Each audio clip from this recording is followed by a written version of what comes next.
Assalamualaikum warahmatullahi wabarakatuh. Perkenalkan, nama saya Nofrul Ismail dengan NIM 2110 Di sini saya akan menjelaskan tentang tugas patologi anatomi. Didapatkan sebuah kasus seorang pasien mengalami kelainan yang ditandai dengan perubahan warna pada kulitnya yang pada uji dengan protein S100 menunjukkan jumlah melanosit yang sedikit ataupun tidak ada. Di sini saya mendiagnosis bahwa yang diderita oleh pasien ini adalah vitiligo. Vitiligo sendiri merupakan kelainan kulit dipigmentasi atau hilangnya pigmen yang memberikan warna gelap ditandai dengan hilangnya melanosit secara selektif yang pada gilirannya menyebabkan pengenceran pigmen di daerah yang terkena kulit. Ciri khas lesi dari vitiligo adalah lesi penuh amelanotik, tidak bersisik, makulah putih, berkapur dengan tepi yang jelas. Dan untuk etiologinya sendiri, pada vitiligo hilangnya melanosit fungsional, beberapa mekanisme penghancuran melanosit pada vitiligo seperti genetik, respon imun maupun stres oksidatif. Dan epidemiologinya di sini prevalensi terendah adalah pada benua Asia dan Atlantik sekitar 0,1%. Peringkat kedua adalah Afrika dan Eropa 0,4%. Prevalensi vitiligo saat ini tercatat antara 0,1 sampai 2%. Atau juga sekitar 5 juta penduduk Indonesia mengalami vitiligo. Kemudian klasifikasinya sendiri, yang pertama ada vitiligo generalisata, di mana vitiligo generalisata ini ditandai dengan adanya lesi pada area bilateral, bermakula, dan berpecah simetris. Dan mengalami depigmentasi terjadi dalam distribusi acak di seluruh permukaan tubuh. Kemudian ini juga sering mempengaruhi area yang cenderung mengalami tekanan, gesekan, ataupun trauma. Ini mungkin dimulai pada masa anak-anak maupun dewasa awal. Selanjutnya ada akrofisial, di mana vitiligo akrofisial ini ditandai dengan depigmentasi makula terbatas pada ekstremitas distal atau bisa juga pada wajah. Ciri khasnya adalah depigmentasi dari distal dan lubang wajah. Kemudian pada akrofisial ini juga nantinya akan bisa meluas ke seluruh tubuh dan lebih baik diklasifikasikan sebagai umum atau universal. Kemudian varietas ujung bibir adalah subkategori dari jenis akrofisial di mana lesi terbatas pada bibir, kutaneus, dan ujung distal jari. Dan ada vitiligo mukosa, biasanya melibatkan musa mulut atau bisa juga pada genital.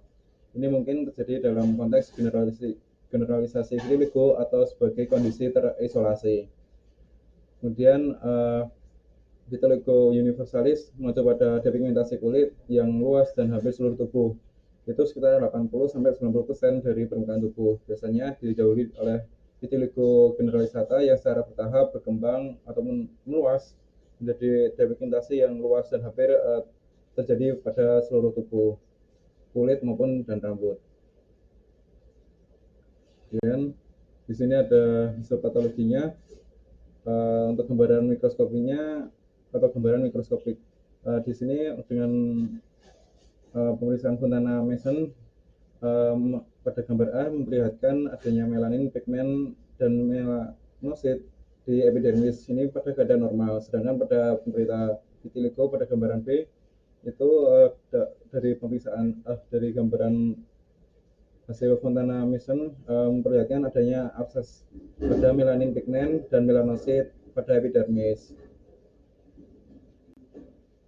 Dan untuk gejala klinisnya, hilangnya pigmen warna di rambut, janggut, bulu mata, alis hingga terlihat seperti uban. Hilangnya pigmen warna di bagian hitam mata, bagian dalam mulut dan hidung, serta di area kelamin.